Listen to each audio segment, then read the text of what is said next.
Hello বন্ধুরা, আমি রূপা। বয়স ৩০ পেরিয়েছে। সংসার করে জীবন কেটে যাচ্ছে, কিন্তু কোথাও যেন এক ফাঁকা জায়গা থেকে গেছে।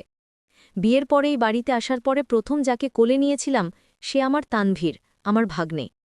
ছোটবেলায় আমার আঁচল ধরে সারাদিন ঘুরে বেড়াত। কখনো চকলেট, কখনো গল্প, ওর জন্য একটা আলাদা মায়া কাজ করত। কিন্তু সময় তো আর থেমে থাকে না। প্রায় ৬ বছর পর হঠাৎ একদিন সে বাড়ি ফিরে এলো। আমি দরজা খুলে একটু চমকে উঠলাম। এই ছেলেটা কি সেই তানভীর? উচ্চতা, চেহারার গঠন, চোখে এক অদ্ভুত গভীরতা, যেন কত কিছু বলতে চায় কিন্তু চুপচাপ দাঁড়িয়ে আছে। মামি, চিনতে পেরেছ? তার হাসির ভেতরে এক অদ্ভুত আত্মবিশ্বাস। আমি একটু হেসে বললাম, তুই তানভীর? একেবারে পাল্টে গেছিস তুই। সে ঢুকতেই বাড়ির পরিবেশ যেন বদলে গেল। মনের কোণে কোথাও একটু নরম কিছু নাড়া দিল। তানভীর এখন কলেজে পড়ে, শহরে নতুন চাকরির ট্রেনিং নিতে এসেছে, তাই কয়েক মাস থাকবে আমাদের বাড়িতেই। রাতের খাবার শেষে সে হঠাৎ বলল, মাম, এতদিন তোমাকে অনেক মিস করেছি। আমি চুপচাপ শুধু তাকিয়ে রইলাম। ভিতরে যেন অদ্ভুত কিছু নড়ে চড়ে উঠল। সে যেন আর আগের মতো নেই। তানভীরের ফিরে আসার পর থেকে সংসারে যেন নতুন একটা প্রাণ ফিরে এসেছে। সে শুধু আমার নয়, সবারই মন জয় করে নিয়েছে। কিন্তু আমার সঙ্গে তার আচরণে কোথাও যেন একটা অলক্ষ্য টান আমি প্রতিদিনই অনুভব করছিলাম। সন্ধেবেলা আমি বারান্দায় বসে চা খাচ্ছিলাম। হঠাৎ পিছন থেকে এসে তানভীর বলল, মাম, তোমাকে এক জিনিস বলতে চাই, অনেকদিন ধরেই। আমি অবাক হয়ে তাকালাম ওর দিকে। ওর চোখে এক অদ্ভুত রকমের গুরুত্ব, যেন প্রতিটি শব্দ অনেক পরিকল্পনা করে বলা। তুমি আগেও সুন্দর ছিলে, কিন্তু এখন তোমাকে অন্যরকম লাগছে। আমি হেসে ফেললাম, একটু সংকোচেও পড়লাম। বয়স তো বেড়েছে রে তুই, এখন বড় হয়েছিস, তাই হয়তো এখন বুঝতে পারিস। বলতে বলতেই আমার গলাটা একটু কেঁপে গেল। সে একটু এগিয়ে এসে আমার পাশে বসল, তার কণ্ঠ হালকা কিন্তু গম্ভীর। তুমি শুধু একজন মাম ন, তুমি আমার সবচেয়ে প্রিয় মানুষ। ছোটবেলা থেকেই তুমি ছিলে আমার সব কিছু। আমার হৃদয়টা যেন কেমন করে উঠল। আমি চুপ করে বসে রইলাম। ভিতরে ভিতরে একরকম দ্বন্দ্ব, সমাজের নিয়ম, সম্পর্কের সীমা আর একটা না এগিয়ে আসা অনুভবীর ঢেউ। সেই রাতে আমি ঘুমোতে পারিনি। আমার জানালার পাশে দাঁড়িয়ে তানভীর চুপচাপ আকাশের তারা গুনছিল। আমি শুধু নিজেকে প্রশ্ন করছিলাম, ও কি শুধু ভাগ্নে, নাকি কোনো অজানা অনুভবের নাম? ভাগ্নের চোখে যে অন্য কিছু ছিল। পরদিন সকালেই আমি ব্যস্ত ছিলাম রান্নাঘরে। তানভীর এসে চুপচাপ দাঁড়িয়ে রইল আমার পিছনে। তুমি কি কিছু বলবে না মামি?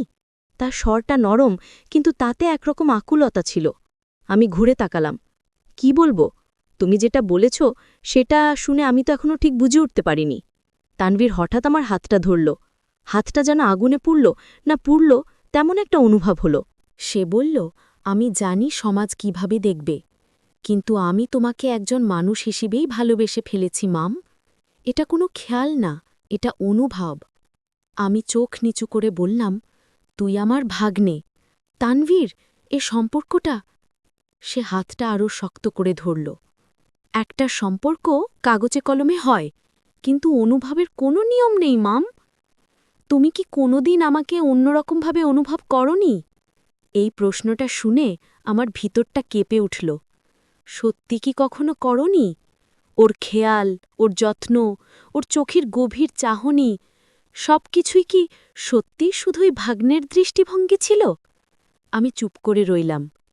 কিন্তু তানভীর চলে যাবার সময় একবার পেছনে তাকিয়ে মৃদু হাসল। সেই হাসির মধ্যে নির্ভরতা, ভালোবাসা আর একটা অদ্ভুত আশ্বাস ছিল। সেদিন রাতে প্রথমবার আমি আয়নায় নিজেকে নতুনভাবে দেখলাম। নিজেকে শুধুমাত্র মামি নয়, একজন নারী হিসেবেও চিনলাম। নিজেকে আর লুকোতে পারলাম না। সন্ধে নামার সাথে সাথে ঘরে একরকম ভারী নিস্তব্ধতা নামে। তানভীর সারাদিন কোথাও যায়নি, কিন্তু আমার কাছেও আসেনি। আমি বই হাতে বসে থাকলেও মন ছিল উসকুসে। ওর বলা কথাগুলো বারবার মনে পড়ছিল। তুমি কি কোনোদিন আমাকে অন্যরকমভাবে অনুভব করনি? সেই রাতে আমি জানালার কাছে দাঁড়িয়েছিলাম। তানভীর হঠাৎ এসে চুপচাপ আমার পাশে দাঁড়াল।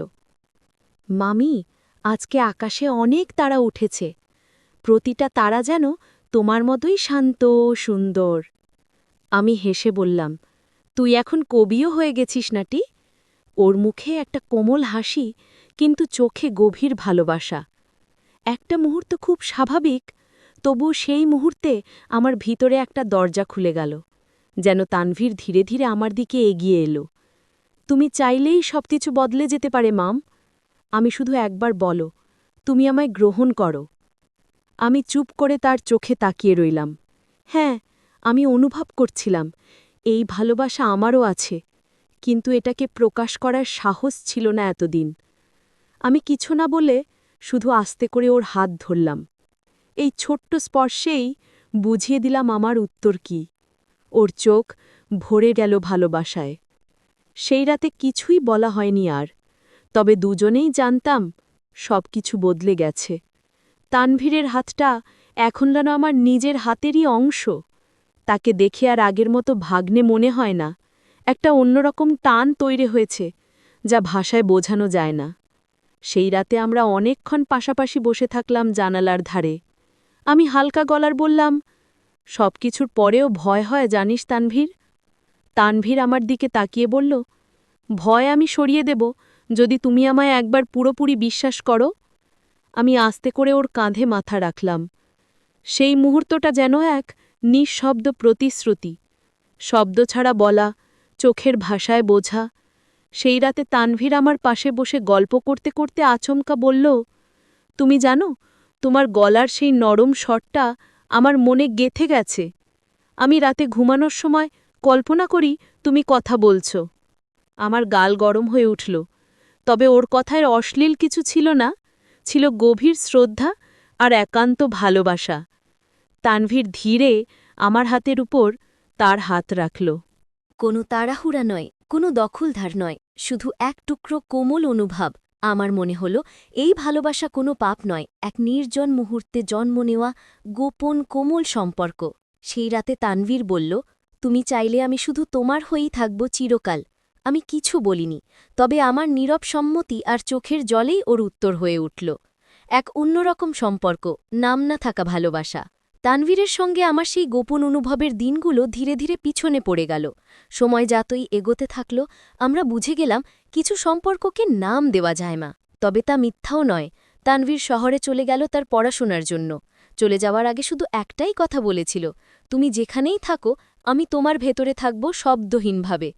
আমি ছাদে উঠে আকাশ দেখতাম, একটা তারা দেখলেই মন বলত, ওটাই হয়তো তানভীর। আমাদের গল্পের কোনো সামাজিক স্বীকৃতি ছিল না, তবু তার অনুভব, স্পর্শ, ভালোবাসা সব ছিল নিঃশব্দ, তবুও পূর্ণ। আজও আমি মাঝে মাঝে সেই পুরনো ছবি দেখি, যেখানে তানভীর হেসে আছে আর আমি পাশে বসে আছি, দূরত্ব বজায় রেখে, কিন্তু মনের সবটুকু দিয়ে জড়িয়ে। এই গল্পটা কেউ জানে না, জানার দরকারও নেই, কারণ সব ভালোবাসার সাক্ষী হতেই হয় না। কিছু অনুভব শুধু মনের গভীরেই সুন্দর থাকে। তো বন্ধুরা, ভিডিওটি ভালো লাগলে কমেন্টে জানাবেন। এই রকম ভালোবাসার গল্প শুনতে চাইলে চ্যানেলটা সাবস্ক্রাইব করুন আর পাশে থাকুন। আর আপনার বেল আইকনটা বাজিয়ে রাখুন, যাতে নতুন ভিডিও আপলোড করা মাত্র আপনারা দেখতে পারেন।